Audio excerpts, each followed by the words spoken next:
Hearing from the skipper there, he said this is inevitable.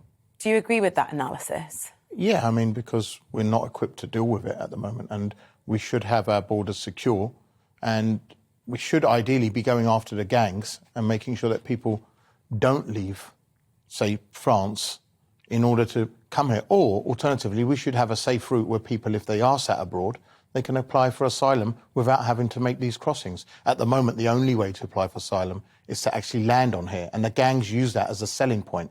Oh, look, you can't claim asylum unless you get your foot onto the UK. And therefore, that's their selling point, hence why the gangs are ahead. We really have to go after the gangs, and unfortunately, nothing is being said about that. So the proposed Rwanda plan, yeah, we're going to hear more about that in the High Court later. Has that been any sort of deterrent or not?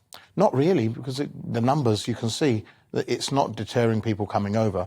What probably might be a better deterrent is what Rishi Sunak announced last week, in the fact that we're going to fast-track people, say, from Albania and send them back within 7 to 10 days. That would be much more of a deterrent rather than saying to someone, oh, we're going to send 200 people a year or 300 people a year to Rwanda, because that won't even cover a day's crossings. So what are we going to do with the excess?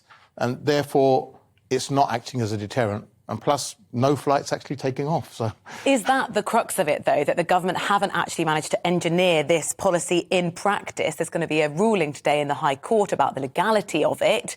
If those flights actually took off and the government could engineer that as a plan, would it be more effective? I don't think so, because we've had people who you've interviewed as well on your channel from, say, Albania, who said, you know what, I've been sent back 2 or 3 times to Albania and I've come back a 4th time. If that's not deterring them, sending them to Rwanda, they're going to find a way back here anyway, until we catch the gangs who are actually profiting from this. Because remember, if you've got 50 people on a dinghy and you're charging 5,000, say, pounds for each one, that's £250,000 per dinghy. And they were, like your skipper was saying on it, there's 4 crossings a day. That's £1 million.